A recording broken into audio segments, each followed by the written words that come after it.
TCI is brought to you by Northern Afleet Standing at TaylorMade Stallions, sire of 5 millionaires and 6 Grade 1 winners. Find out more at northernafleet.com.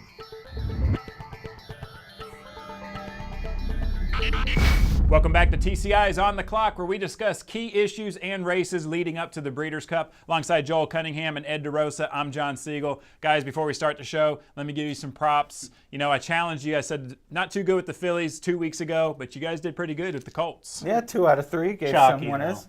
Miss Zombie wasn't the favorite. Most importantly, I think we identified leaders in division, John. I really think that, Amazombi beating the Factor shows he belongs as the front runner right now in that sprint division. And then Painter emerging in that 3-year-old classic division. I think going forward now in the Travers, he is definitely one of the top 3-year-olds pointing up towards the classic. Yeah, this video is clearly where you get an edge on the road to the Breeders' Cup. So right. Glad you're with us and ready to spend some more wisdom. All right, let's jump into it right now. We have a win in your in race at Del Mar. It's the Clement Hirsch. Guys, we have 2 fillies in here who are on top of their game. Include Me Out and also Switch. Do either one of those fillies get it done this weekend? Ed, you first. Yeah, I think so. I like Include Me Out a lot. We've talked a lot this year about the East Coast fillies, Royal Delta, It's Tricky, etc. I think the West Coast fillies can make some noise, especially since they'll have home track advantage. And I think Include Me Out's the best of this bunch. I think she'll get a great trip breaking from the rail under Joe Talamo, and she's my pick to win here. I agree. Include Me Out's the best West Coast filly, especially with Plum Pretty on the shelf. But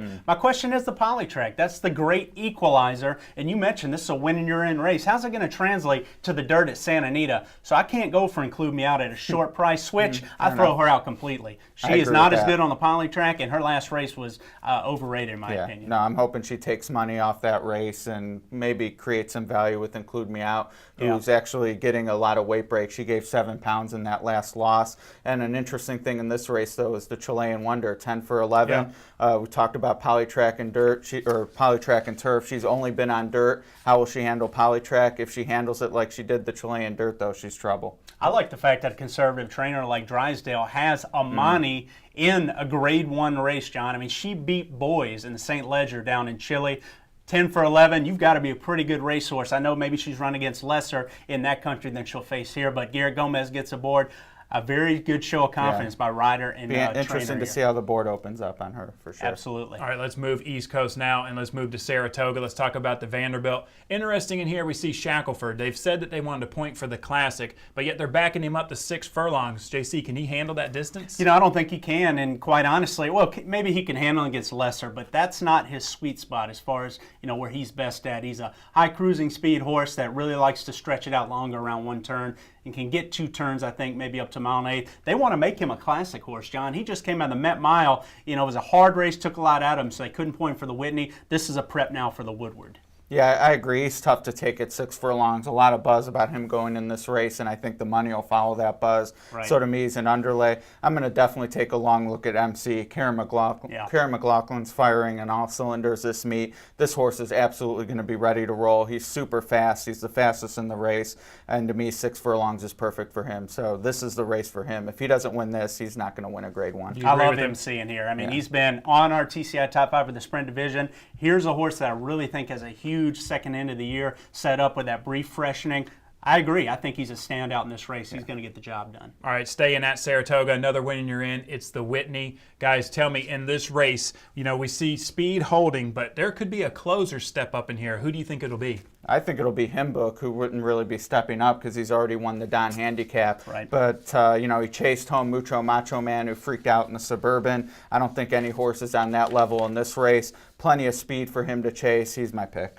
I agree. We're going to get legitimate pace in the Whitney, which is, I think, very important when you're talking about the classic picture because, endorsement, they said they're going to the lead. Trickmeister's never been off the lead in his life. There's other speed in the race. So I think it's going to set it up for 3 horses. Fort Larned's another one that has a lot of speed. 3 horses, Himbook, Ron the Greek, and Flat Out. Who is the best closer in the handicap division on the East Coast? We're going to find out. And in my opinion, I think it could be Flat Out. If you look at his last couple races last year at Saratoga, I know he's a horse that disappointed, but I think Flat Out this year is a horse that in the Mott barn could make a big run. And we're going against Ron the Greek, who's already won the Big Cap, and Stephen Foster, and I'm not picking him here, but I have to say, if he were to win this race, to me, he is absolutely the leader in the division and for Horse of the Year honors. To win those 3 Grade 1 races, West Coast, Midwest, East Coast, would be, I don't know, impressive. unprecedented, but certainly a great accomplishment. But you know, you've said that, I've said that. How come we're not picking him in here? We obviously don't believe in the horse. He has to win for me to put him up there, but I don't think he will. Well, you know, this horse keeps on winning. I agree. I think it's between Hymn Book and Flat Out, because I still think Hymn Book and Flat Out are the two best closers in this race.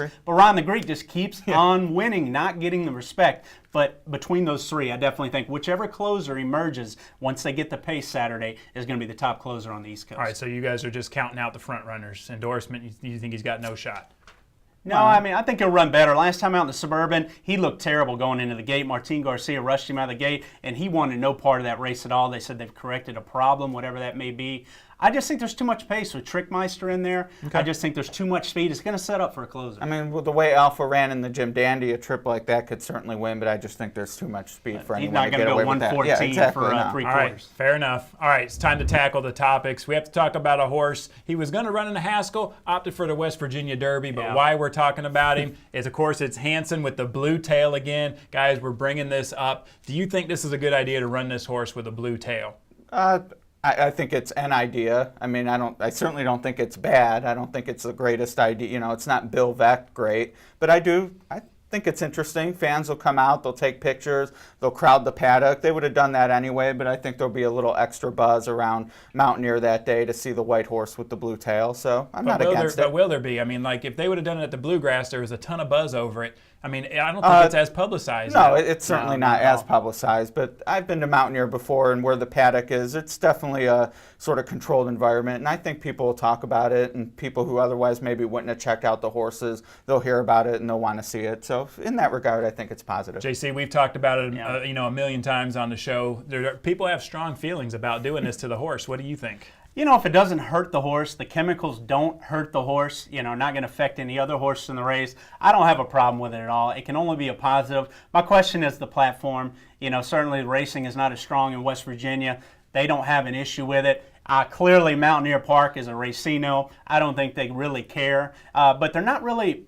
I don't see that they're publicizing it as much as they could. You would think they'd be really driving behind this, trying to get people out to the track. I haven't heard really of an effort there, so a little disappointing. But, you know, it's not a big platform. I think it won't get as much press as you would assume. And I think the horse is going to win. But there's a lot of speed in the race. Yeah, no, Bourbon Courage entering the race. I mean, here's a horse that has blazing sprinter speed. He's going to give Hansen some threats on the front end. So it'll be interesting to see if Hansen's going to win this race. He's the best horse, but he's going to have to rate. He'll need to do it with the Gotham trip. Now, I will say this. We saw him at the Bluegrass when it was a circus in the saddling paddock. It messed with Hansen's mind. So he came out a little bit rank in the Bluegrass. Be interesting to see if he gets rank in this race. Absolutely. Goes fast with Bourbon Courage. Could set him up to lose. Yeah, and there's other speed in the race besides Bourbon Courage. I mean, there's some legitimate speed in this race. The question is, there's not any real quality behind that. So if Hansen can rate, he got a good prep in the Iowa Derby coming in, I think he's going to be okay. But he still never won at a mile and an eighth, so that's to be seen. You know, his race back in the Bluegrass at a mile and an eighth, though, I think wins this. Yeah.